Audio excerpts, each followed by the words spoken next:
இறையேசுவில் பிரியமுள்ள சகோதர சகோதரிகளே, இறைவனின் அளப்பரிய அன்பையும் மாபெரும் இரக்கத்தையும் வெளிப்படுத்தும் காலம்தான் தவக்காலம்.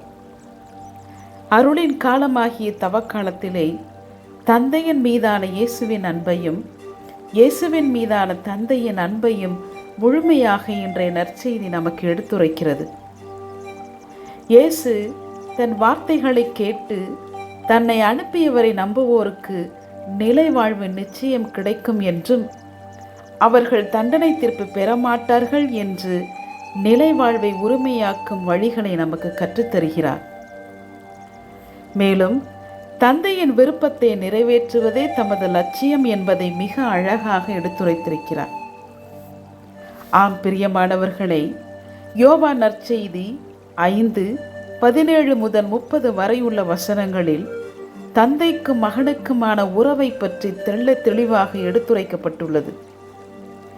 இதுவரை யூதர்கள் கடவுளை உயர்ந்த இடத்தில் இருந்து ஆட்சி செய்பவர் என்றும் தவறுகள் செய்யும் போது அதற்கு தண்டனை கொடுக்கும் ஒரு நீதிபதி என்றும் பழிவாங்கும் கடவுள் என்றும் நினைத்து பயந்து வாழ்ந்து வந்ததை மாற்ற நினைக்கிறார் இயேசு.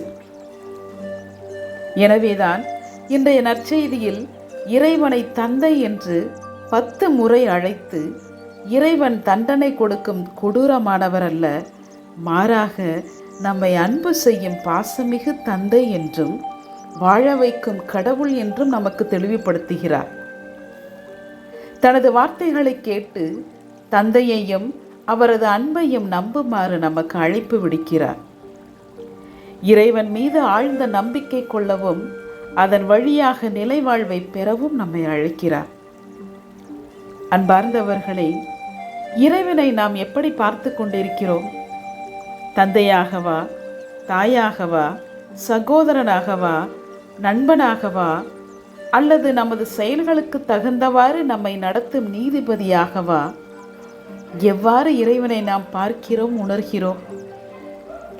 அன்று சீடர்கள் தமக்கு ஜெபிக்க கற்றுக்கொடும் என்று கேட்டபோது இயேசு விண்ணுலகில் இருக்கிற எங்கள் தந்தையே என்று அழைத்து ஜெபிக்க கற்றுத்தந்தார்.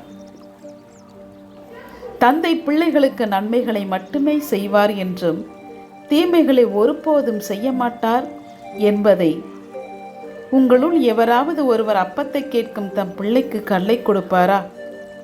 அல்லது பிள்ளை மீன் கேட்டால் பாம்பை கொடுப்பாரா? தீயோர்களாகிய நீங்களே உங்கள் பிள்ளைகளுக்கு நற்கொடைகள் அளிக்க அறிந்திருக்கிறீர்கள்.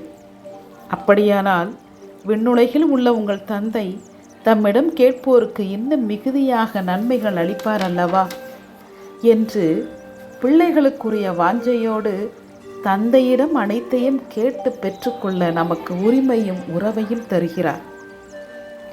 எனவே அன்பார்ந்தவர்களே, பிள்ளைகளுக்குரிய பாசத்தோடு நம்மை கண்ணின் கருவழி போல் பாதுகாக்கும் தந்தை இறைவனை நம்புவோம். அவரையும் அவரது மகன் இயேசுவையும் அன்பு செய்வோம். தூய ஆவியானவரின் நட்புறவையும் வழி நடத்துதலையும் உணருவோம். மூவொரு இறைவனிடம் நமது எண்ணங்களையும் ஏக்கங்களையும் எடுத்துரைத்து எல்லா நன்மைகளையும் பெற்று நிலை வாழ்வை சொந்தமாக்குவோம். இறைவன் என்றென்று வாழ்த்தப் பெறுவாராக. ஆமென்.